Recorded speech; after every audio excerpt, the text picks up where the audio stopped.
अस्सलाम वालेकुम students. My name is doctor Mohammad Arfan Ali. हमारा कोर्स है सेट्स एंड लॉजिक। आज के टॉपिक में हम इस कोर्स के इंट्रोडक्शन के बारे में पढ़ेंगे। तो चलें इंट्रोडक्शन स्टार्ट करते हैं। अच्छा, before going to the introduction एक चीज़ मैं आप लोगों को बता दूं कि अगर इस इंट्रोडक्शन में आपको कुछ टर्म्स जो हैं जो कि हम आगे जाके पढ़ेंगे, अगर वो समझ ना आए तो उसके लिए वरी होने की ज़रूरत नहीं है, क्योंकि कुछ टर्म्स ऐसी हैं जो हम आगे जाके इस कोर्स में पढ़ेंगे। तो ये जस्ट जो इंट्रोडक्शन वाला हिस्सा है इस कोर्स का, ये जस्ट एक नॉलेज के पर्पस के लिहाज से है। तो हो सकता है आप लोगों को कुछ टर्म्स समझ ना आए इसमें, तो वो हम आगे जाके जैसे जैसे कोर्स एडवांस होगा उस लिहाज से ये चीज़ें आपको समझ आती जाएंगी। तो इंट्रोडक्शन में हमारे पास ये तीन मेजर क्वेश्चंस हैं जिसको हम आंसर करने की कोशिश करेंगे। पहला क्वेश्चन ये है कि what is this course, why do we study it, and what is the relation between sets and logic. अच्छा, सबसे पहले तो देखिए इस कोर्स के बारे में। इस कोर्स के दो हिस्से हैं, जैसे कि नाम से ही जाहिर है, सेट्स एंड लॉजिक। जो पहला हिस्सा है इस कोर्स का, उसमें हम सेट थ्योरी के हवाले से चीज़ें पढ़ेंगे, ठीक है। और जो दूसरा हिस्सा है लॉजिक, उसमें हम मैथमेटिकल लॉजिक के हवाले से पढ़ेंगे। लेकिन जो मेजर पोर्शन है इस कोर्स का वो सेट थ्योरी से रिलेटेड है, और उसके बाद मैथमेटिकल लॉजिक की तरफ हम आएंगे। तो हम इंट्रोडक्शन स्टार्ट करते हैं। इंट्रोडक्शन में सबसे पहले हम एक्सियम से बात स्टार्ट करते हैं। What is axioms. एक्सियम्स जो है वो ऐसी स्टेटमेंट्स को कहते हैं जिसको हम ट्रू मानते हैं विदाउट एनी रीजनिंग या without any logical reasoning.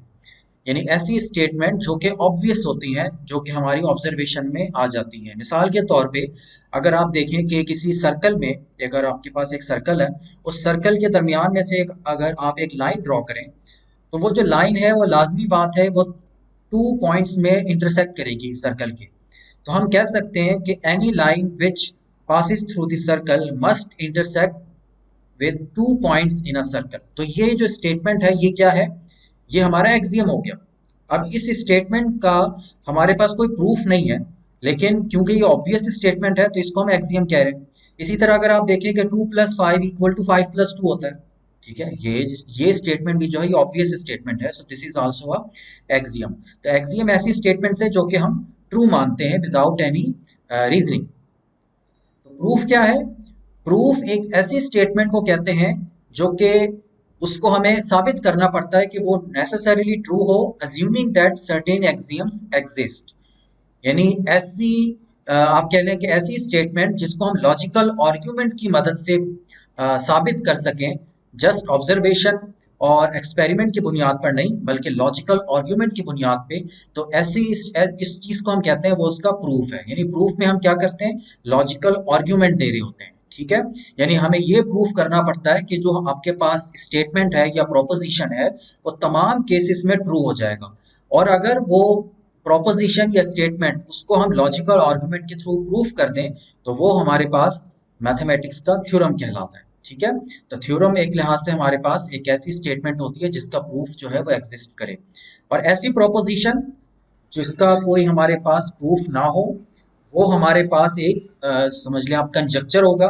Conjuncture means जिसका कोई हमारे पास प्रूफ एग्जिस्ट ना करे, लेकिन वो जो है उसको हम ठीक मानते हैं, यानी कि उसके लिए हम प्रूफ नहीं लिखते, ठीक है।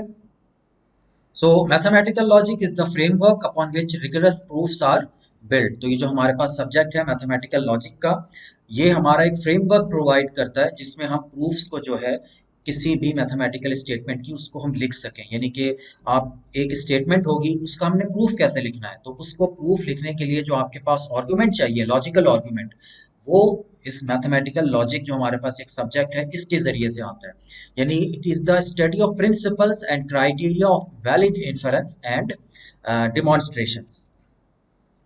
अब हम सेट थ्योरी पर आ जाते हैं। सेट थ्योरी क्या है। सेट थ्योरी में हमारे पास जो है सेट्स को हम स्टडी कर रहे होते हैं, which is the collection of objects. आप लोगों ने छोटी क्लासेस में भी पढ़ा होगा कि सेट्स क्या होते हैं, कलेक्शन ऑफ ऑब्जेक्ट्स होते हैं। अब इस कलेक्शन ऑफ ऑब्जेक्ट्स में हमारे पास एनी टाइप ऑफ ऑब्जेक्ट हम ले सकते हैं, लेकिन क्योंकि हमारा ये जो कोर्स है ये मैथमेटिक्स से रेलिवेंट है, तो हमने वही ऑब्जेक्ट कंसिडर करने हैं जो कि मैथमेटिक्स से रेलिवेंट हो। ठीक हो गया।